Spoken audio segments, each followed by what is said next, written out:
क्या आपके साथ ऐसा नहीं हुआ कि सुबह 3 बजे आपको किसी विषय पर सबसे लंबा, सबसे अजीब और सबसे विस्तृत वीडियो दिखाई देता है जिसका कोई मतलब नहीं लगता, लेकिन जितना अधिक आप इसके बारे में सोचते हैं उतना ही यह आपको आपके जीवन के सबसे बुनियादी संदेहों के उत्तर देता है। और अब सुबह के लगभग 7 बज चुके हैं और आपको इस वीडियो को जल्द से जल्द खत्म करना है क्योंकि आपको लोगों को सच्चाई बताने की जरूरत है, क्योंकि मेरे साथ ऐसा ही हुआ। स्पंज बॉब एक बहुत ही रंगीन और हल्का फुल्का शो है जिसमें बॉब नामक एक स्पंज और उसके दोस्त एक गिलहरी, एक स्टारफिश और एक स्क्विड पानी के अंदर रोमांचक कारनामे करते हैं, जिसमें एक रसोइया का दैनिक जीवन, मौज मस्ती का दिन या भगवान की हत्या शामिल है।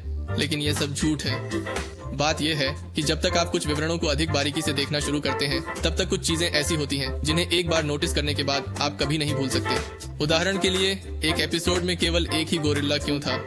लेकिन यह समुद्र की तलहटी में बसा एक स्थलीय जानवर नहीं है, बल्कि एक बोलने वाला गोरिल्ला है और हम स्पष्ट रूप से गोरिल्ला के मुखौटे के नीचे उसकी आंखें देख सकते हैं। साथ ही उसके घोड़े को भी देख सकते हैं, जिसे हम छद्मवेश में एक अन्य व्यक्ति के रूप में देख सकते हैं। यह विशेष रूप से अजीब है क्योंकि वे स्पष्ट रूप से असली इंसान हैं। यह तर्क देना कठिन है कि उसके बाद वे क्या करेंगे। यह कुछ ऐसा है जो आपको आश्चर्यचकित करता है कि क्या आप भी मेरी तरह षड्यंत्रकारी हैं। मेरा मतलब है, वे इंसान हैं। इसके अलावा ऐसा लगता है कि वे बिकनी बॉटम्स में पहले इंसान भी नहीं हैं, क्योंकि अगर आप मैनिचन मर्मेनिक बार्नेकल को गिनना चाहते हैं तो वे पहले से ही हैं, जो छोटी मछली के समान आकार के हैं। इस तथ्य के अलावा कि पानी के नीचे आग है, कारें हैं, ग्रिल के लिए गर्मी है और इसी तरह की अन्य चीजें हैं। जी हाँ, जैसे ही आप एक भी विवरण देखते हैं, श्रृंखला की पूरी दुनिया बिखरने लगती है। या ठीक है, यही बात 3 साल पहले डग बुलोवर के चैनल द्वारा देखी गई थी, जिसने 1 घंटे का वीडियो अपलोड किया था जिसमें सबसे विचित्र, अस्पष्ट लेकिन सबसे सार्थक विचारों में से एक था जो बिकिनी बॉटम्स को देखते ही पूरी तरह से बदल जाता है। केवल फिर कभी गीगा चैट के रूप में कोई और वीडियो अपलोड नहीं किया गया। इसका मतलब यह नहीं है कि वे इस सिद्धांत पर 100% विश्वास करते हैं, लेकिन यह स्पंज बॉब की दुनिया के लिए इतनी अच्छी व्याख्या है कि मुझे इसके बारे में बात करनी ही पड़ी। हम त्वचा सिद्धांत के बारे में बात कर रहे हैं, लेकिन गहन विश्लेषण से पहले हमें यह परिभाषित करना होगा कि हम वास्तव में किस बारे में बात कर रहे हैं। त्वचा सिद्धांत का प्रत्येक उदाहरण उस क्षण से परिभाषित होता है जहां कोई पात्र अपने शरीर का कोई अंग हटाता है, स्वयं को किसी अन्य समुद्री जानवर के रूप में प्रच्छन्न करता है या यह प्रदर्शित करता है कि उसके किसी अंग के नीचे कुछ और है। ये बहुत ही खास नियम लगते हैं जिन पर स्पॉन्ज बॉब स्क्वायर पैंट्स का पूरा विश्व बदलने वाला सिद्धांत आधारित है। क्या इस विषय पर वीडियो बनाने के लिए वाकई इतने सारे उदाहरण हैं? हाँ, ये सब पूरी श्रृंखला में सबसे अजीब क्षणों में से एक में शुरू होता है। डाइंग फॉर केक्स एपिसोड में हमारे पास एक बहुत ही दिलचस्प क्षण है जहां स्क्विडवर्ड द्वारा बॉब की हत्या के प्रयास की भरपाई करते हुए स्क्विड उसके साथ दिन बिताने का फैसला करता है और उसकी कई इच्छाओं को पूरा करता है। उनमें से एक सैल्मन सूट पहने हुए उसे शहर में घुमाना था। यह छवि बिना संदर्भ के हास्यास्पद होने के साथ साथ हमारे मन में संदेह भी उत्पन्न करती है। हम जानते हैं कि इस श्रृंखला में सभी पात्र समुद्री जानवरों के बारे में हैं, क्योंकि इसमें बच्चे, वयस्क और मध्य जीवन संकट से जूझ रहे कार्यकर्ता शामिल हैं। इसलिए यह मान लेना पागलपन नहीं होगा कि ये सभी पात्र श्रृंखला में मनुष्यों के समकक्ष हैं। तो फिर कोई व्यक्ति किसी व्यक्ति की अति यथार्थवादी वेशभूषा क्यों धारण करेगा और कोई भी उस पर प्रतिक्रिया क्यों नहीं करता?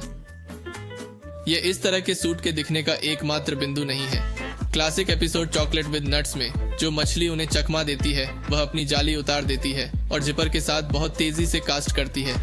लेकिन जब वह सूट उतारता है तो हम देख सकते हैं कि जिपर उसकी त्वचा और मुंह में भी घुस जाता है। वह सचमुच अपना अति यथार्थवादी भेष उतार रहा है। और हाँ, ये स्पष्ट रूप से एक साधारण अवास्तविक मजाक के रूप में पारित हो सकता है, लेकिन यह सिर्फ इतना है कि ये बढ़ रहे हैं और अगले ट्रैक के साथ सब कुछ पूरी तरह बदल जाता है। कॉपी कैट क्रैब में एपिसोड की शुरुआत में जब स्पंज बॉब पूरी तरह से पागल हो जाता है, वह एक ग्राहक के पास जाता है, उसे प्लवक रोबोट समझकर उसका सिर काट देता है, जिससे नीचे एक अलग रंग का छोटा सिर दिखाई देता है। इस बात को अलग रखते हुए कि नकली सिर बात कर सकता है, पलक झपका सकता है और असली कोरोना को भ्रमित कर सकता है, वह टिप्पणी करता है। वह हमें बताता है कि अजीब बात यह नहीं है कि उन्हें एक अति यथार्थवादी सूट मिला है, बल्कि यह है कि विशेष रूप से इस दुनिया में कुछ अंगों को बढ़ाने के लिए जगह है। और हाँ, शायद अगर यह केवल एक बार हुआ तो यह एक अजीब मजाक होगा और बस। लेकिन हमारे पास एक और अधिक दिलचस्प उदाहरण है। यह डॉ गिल गिलियम है, एक बैंगनी मछली जो कई एपिसोड में सहायक चरित्र के रूप में काम करती है। पहली नजर में वह किसी भी अन्य की तरह दिखता है। उसके बारे में कुछ भी ऐसा नहीं है जो उसे अलग बनाता हो, सिवाय पहले सीजन के एपिसोड में उसकी उपस्थिति के, जहां उसके दोस्तों या अन्य दिखावटों के विपरीत हम उसे अलग अलग रंग की मानवीय भुजाओं के साथ देखते हैं। मैं दोहराता हूँ, मानव भुजाएं। यह एक मछली का चेहरा है जिसके नीचे भूरे रंग की भुजाएं हैं, और इसके बारे में सोचें तो यह हमारे रहस्यमय क्रस्टेशियन क्लाइंट से बहुत मिलता जुलता है, जिसमें दूसरे रंगों के छोटे अंग हैं जिन्हें बाद में ज्यादा उपयुक्त रंगों से बदल दिया जाएगा। लेकिन अगर हम इस कृत्रिम अंग को और आगे खोजने का निर्णय लें तो यह पागलपन की एक पूरी नई परत खोल देता है। सिर और भुजाएं तो बस शुरुआत थी। उदाहरण के लिए तीसरे सीजन के पेइंग ड्यूम एपिसोड में पैट्रिक और स्पंज बॉब पुलिस की तरह कपड़े पहनते हैं। सचमुच ऐसे सूट पहनते हैं जो उन्हें लंबे पतले मछली के रूप में दिखाते हैं, जो किसी को भी बेवकूफ बना सकते हैं। और अगर यह पर्याप्त नहीं था, जब असली पुलिस वाले आते हैं तो उनके चेहरे फटे हुए होते हैं और वे लोग अभी भी सामान्य होते हैं। किसी भी चीज से ज्यादा पुलिस वाले नाराज दिखते हैं। और नहीं, ये सिंथेटिक फर का एकमात्र उदाहरण नहीं है, लेकिन उनमें से इतने सारे हैं कि ये बस एक और घंटे लंबे वीडियो में बदल जाएगा। इसीलिए हम कुछ सबसे अजीबोगरीब दिखाने की कोशिश करेंगे। नो लिटिल वंस अलाउड में एरेनिता साल्टी के थूकदान के साथ आती है, उसका टैटू फाड़ देती है और उसे पलट देती है ताकि दिखा सके कि वह कितनी मजबूत है। हालांकि मछली ने चीख कर प्रतिक्रिया व्यक्त की, लेकिन उसकी त्वचा में छेद आसानी से ठीक हो गया और वे फिर से ऐसा करते हैं। और अगर हम एरेनिता को करीब से देखें तो हम देखेंगे कि वह इस अवधारणा से कोई अजनबी नहीं है, क्योंकि उसके स्पेस सूट के नीचे हमें उस अजीब मानव शरीर रचना का और भी हिस्सा मिलता है जो मछली के नीचे छिपी होती है। और हमारे नायकों की बात करें तो कराटे कट्टर के एपिसोड में जब स्पंज बॉब एरेनिता से लड़ता है तो एक आश्चर्यजनक हमले के रूप में वह एक कृत्रिम जीभ का उपयोग करता है जो उसे बिना किसी समस्या या संदेह के बोलने की अनुमति देता है, इस तथ्य के साथ कि वह इसे अतिरंजित तरीके से बढ़ा सकता है। फिर से ये ऐसे विवरण हैं जिन पर कोई ध्यान नहीं देता। एपिसोड के बीच चुटकुले, लेकिन जब आप उन सभी को एक साथ रखते हैं तो आप देखते हैं कि कई उदाहरण पहले 4 सीजन से आते हैं और ऐसा लगता है कि वे अब केवल चुटकुले नहीं हैं। वे संकेत देते हैं कि कथित मछली की शारीरिक रचना में कुछ बहुत ही अजीब है। और अगर आपको मेरी बात पर विश्वास नहीं है तो आखिरी बिंदु के रूप में हमारे पास episode I had an accident है। यह एक अजीब अध्याय है, केवल डाइविंग सूट में पेड़ के कारण ही नहीं। एपिसोड की शुरुआत में पैट्रिकियो की मृत्यु के कारण या यहाँ तक कि अजीब भुजाओं वाले डॉ फिश के कारण भी हमारी रुचि अंत में है। गोरिल्ला हमले का जिक्र मैंने शुरू में किया था। हम शुरुआत में पैट्रिकियो को एक गोरिल्ला के वेश में देखते हैं। सैंडी को डराने की कोशिश कर रहा है ताकि वह स्पंज बॉब को घर से बाहर निकाल सके, जहां वह फर्श पर बैठा है, एक नैपकिन, एक आलू और एक पैसे से बात कर रहा है। ये एक अजीबोगरीब प्रकरण है।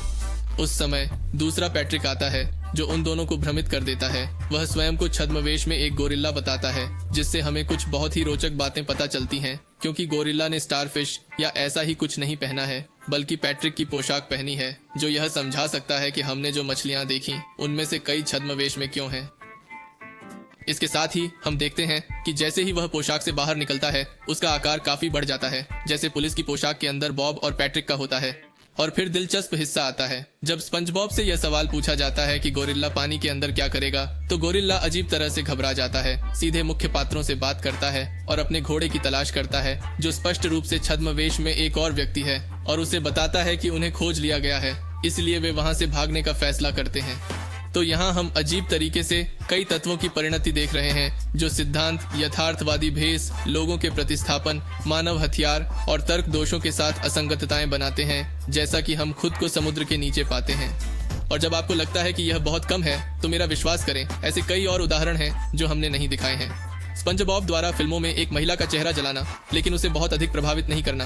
स्पंज बॉब द्वारा अपनी त्वचा को हटाकर उसके नीचे एक और स्पंज बॉब को दिखाना, या यहाँ तक कि अपनी सांस का उपयोग करके एक पत्रवाहक मछली को तोड़ने में कामयाब होना, जिससे उसके नीचे 2 अन्य मछलियां दिखाई देने लगती हैं, जैसे कि सूट को तोड़ना। लेकिन सभी उदाहरणों, अलग अलग क्लिप और यहाँ तक कि पूरे एपिसोड के साथ भी, जहाँ हर किसी को बेवकूफ बनाने के लिए पोशाक का उपयोग करना कथानक का हिस्सा बन जाता है, जैसे कि जब स्पंज बॉब खुद को मिस्टर क्रैब्स के रूप में छिपाता है, या जब उसे इन्फ्लेटेबल आर्म बैंड मिलते हैं, तो यह किसी को भी अजीब नहीं लगता। और इस बात के सभी सबूतों के बावजूद कि यह समाज केवल अति यथार्थवादी वेशभूषा से अधिक छिपा रहा है, आप देखेंगे कि हमने अभी भी सबसे महत्वपूर्ण बात को स्पष्ट नहीं किया है। यह क्यों मायने रखता है?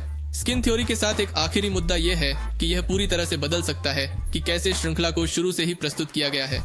और शायद इससे भी महत्वपूर्ण बात यह है कि आखिरकार इस शो के बारे में कई सबसे बड़े सवालों के जवाब मिल गए हैं। अपने वीडियो में जो कुछ कारण बताते हैं जो ये समझा सकते हैं कि उनका सिद्धांत सच क्यों है। पहला यह है कि ये सभी पोशाकें और अजीबोगरीब चीजें या तो अनुष्ठानिक उद्देश्यों के लिए हैं या सामूहिक उन्माद के कारण हैं, जो वास्तव में हमने जो कुछ भी देखा है उसके साथ बहुत मेल नहीं खाता है। लेकिन जो चीज वास्तव में इसे सार्थक बनाती है वह एक नया और विक्षिप्त विचार है। क्या होगा यदि हमने जो पूरा शो देखा है वह मछली की पोशाक पहने मनुष्यों के बारे में हो?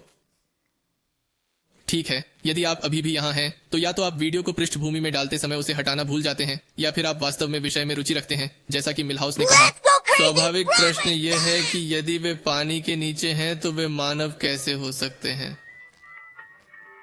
बात यह है कि शो में कुछ ऐसे तत्व हैं जो विडंबनापूर्ण रूप से अधिक समझ में आते हैं यदि हम उस विवरण को समीकरण से बाहर कर दें।